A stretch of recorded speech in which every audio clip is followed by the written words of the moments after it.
कहानी है रामपुर गांव की, जहां के मर्द महिलाओं को हमेशा नीचा दिखाने की कोशिश में रहते। अरे अभी तक खाना नहीं आया क्या? मुझे एक और शादी करने की जरूरत है। नहीं जी नहीं, ऐसा मत करना, वरना मैं कहाँ जाऊंगी। खाना लेकर मैं अभी आई जी। गांव की पंचायत में भी फैसले हमेशा औरतों के खिलाफ ही रहते।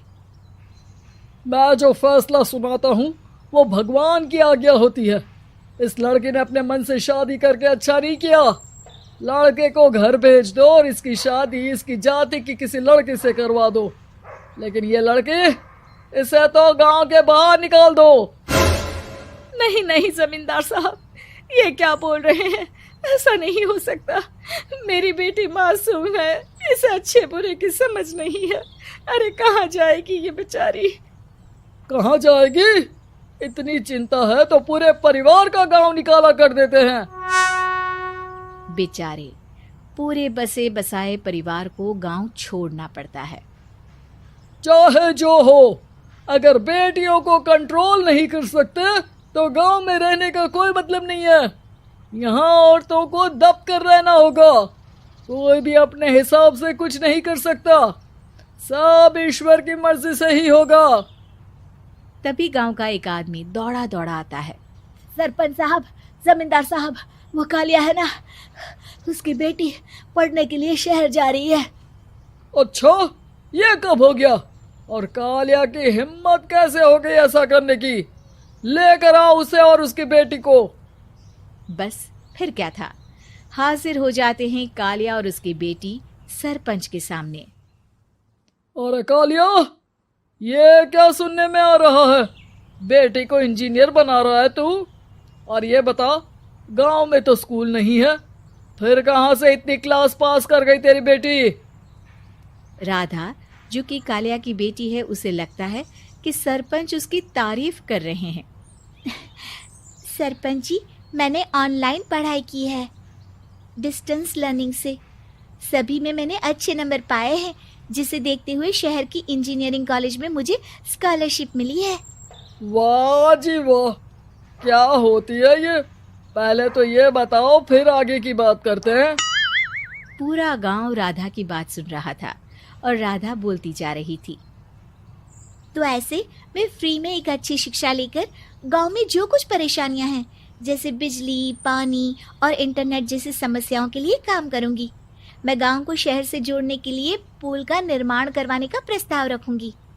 मुझे पूरी उम्मीद है कि जल्द ही हमारा गांव भी तरक्की की राह पर चल पड़ेगा। राधा की बात सुनकर सारे गांव वाले ताली बजाने लगते हैं। सरपंच को समझ नहीं आता कि वो क्या करे।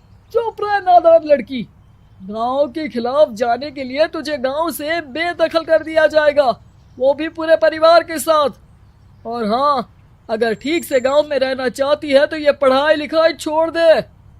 हम तेरे लिए गांव का कोई होनहार लड़का देखेंगे। तभी गांव का एक आदमी बोल पड़ता है। अरे नहीं नहीं सरपंच जी, राधा बिटिया जो बता रही है, अगर वैसा हो जाए तो हम लोगों को पैसा कमाने के लिए बाहर नहीं जाना पड़ेगा। हाँ जी, और ना ही कोसों दूर पानी के लिए भटकना पड़ेगा। हमारे बच्चे भी अच्छी पढ़ाई कर सकेंगे और आगे बढ़ेंगे, ना कि हमारी तरह खेती करते बैठेंगे। क्यों गांव वालों, राधा बिटिया का साथ देना चाहिए ना। सरपंच देखता है कि गांव राधा के साथ है तो वो चुप हो जाता है। वो घर आकर अपने सलाहकार से बात करता है, जो बहुत ही चालाक किस्म का इंसान होता है। अरे सरपंच साहब, आपको बहुत ही होशियारी से काम लेना पड़ेगा। एक बार गांव तरक्की कर गया, यहाँ के बालक पढ़ लिए तो कोई ना पूछेगा आपको। और फिर ये जो बेटा और बेटी है ना आपके, इनको भी आम लोगों की तरह ही जीवन जीना होगा। हाँ, लेकिन करे तो क्या करे? वो ना आप मुझ पर छोड़ दीजिए, बस मैं जैसा बोलूं करते जाइए। अगले रोज सुबह जब गांव वाले सोकर उठते हैं तो राधा के घर के बाहर और साथ ही वो लोग जिन्होंने राधा का सपोर्ट किया था, उनके घर के आगे लाल रंग से कल आऊंगी लिखा होता है। कल आऊंगी, यह क्या होता है? अरे यह तो खून से लिखा है, लगता है कोई भूत प्रेत या चुड़ैल का साया है। चलो सरपंच जी के पास चलते हैं। सभी सरपंच के पास जाकर उसे सारी बात बताते हैं। अरे ये तो बड़ी मुश्किल की बात है।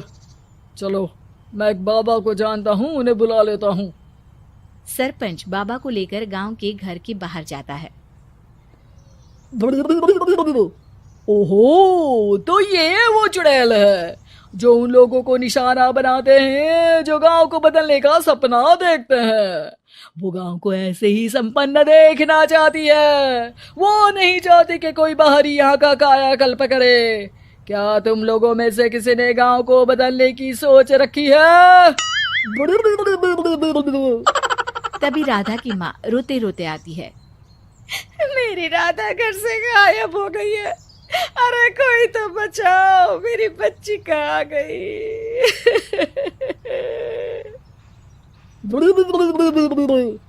ले गई वो।